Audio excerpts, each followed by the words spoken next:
Olá, eu me chamo Gleice Figueiredo, sou assistente social do Instituto Federal do Rio de Janeiro, atuo na política pública de educação há 11 anos e fui provocada pela Escola de Serviço Social da UF a pensar em quais os desafios para o trabalho dos assistentes sociais nesse contexto da pandemia de coronavírus. A política de educação está ocupando muitas manchetes, principalmente porque as crianças e adolescentes, jovens de modo geral, estão em casa, né? A maioria deles que estudam nas instituições públicas de ensino, e isso reconfigurou completamente a política de educação e também o nosso trabalho profissional. Eu atuo principalmente na política de assistência estudantil, né? Que é uma política específica das instituições públicas federais de ensino, que atua com as condições de permanência dos estudantes. Na sua maioria, estudantes considerados vulneráveis, com situações de vida muito precarizadas.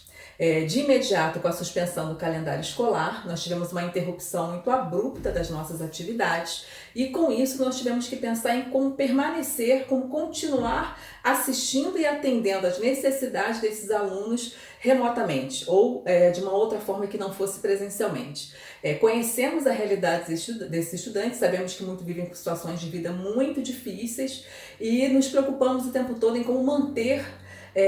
como que a escola poderia atuar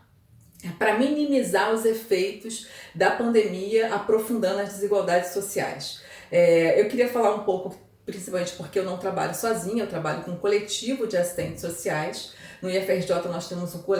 o Fórum de Assistentes Sociais do IFRJ e logo no início da suspensão do calendário escolar, lá no dia 13 de março, nós começamos a pensar em como nós poderíamos manter alguma forma de política institucional de atendimento a esses estudantes. Na ocasião,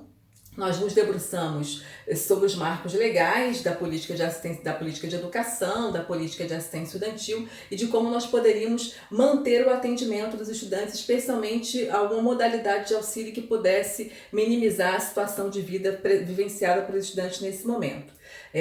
Em coletivo, nós organizamos então essa política institucional, né, de manter aí o auxílio emergencial para todos os estudantes, o que não foi simples de fazer internamente com a suspensão do calendário escolar, exigiu um esforço muito grande de todas as colegas, todas as equipes que atuam direto ou indiretamente na política de assistência estudantil, até para que a gente pudesse identificar as necessidades dos estudantes e acessar esses estudantes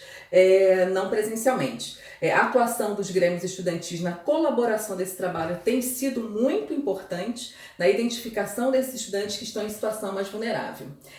Vencida essa primeira dificuldade, uma outra dimensão que acabou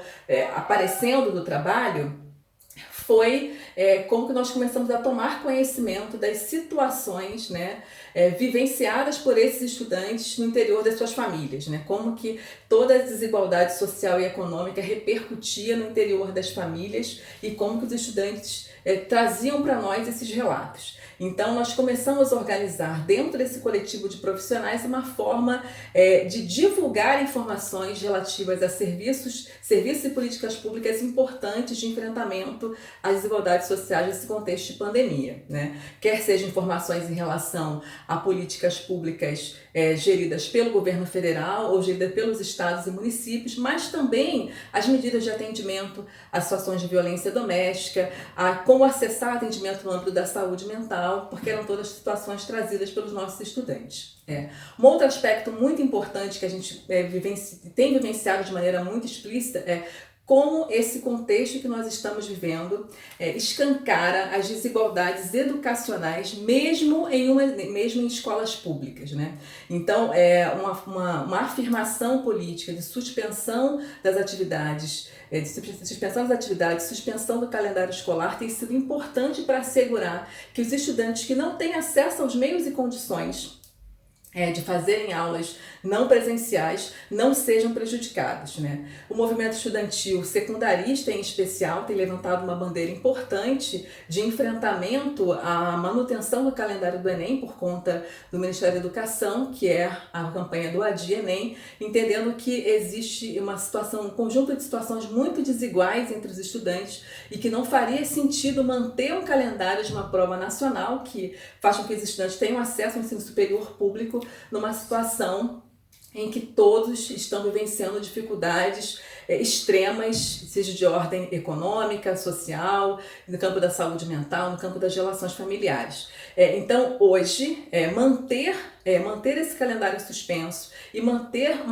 a discussão e o debate de que a educação não é um serviço, a educação é um direito, e de que por mais que o Conselho Nacional de Educação e o próprio MEC façam normativas que garantam às escolas privadas a manutenção desse serviço, nós lidamos com o direito público à educação e o direito ele não pode restringir ninguém, o acesso à educação não pode restringir ninguém. Então a mensagem que eu quero trazer nesse dia 15 de maio para todas as colegas é de que nós que atuamos na educação temos um papel importante nesse momento e mais importante ainda no retorno, quando nós retornarmos às nossas instituições, reorganizarmos o nosso trabalho e que qualquer alternativa que pareça simples, que pareça imediata, não vai ser alternativa possível para esse contexto. Porque nós estamos vivendo um contexto muito complexo, muito difícil, mas que também vai exigir o esforço de todos nós e de todas nós, né? Quero deixar um abraço a todas e feliz Dia da Assistente Social.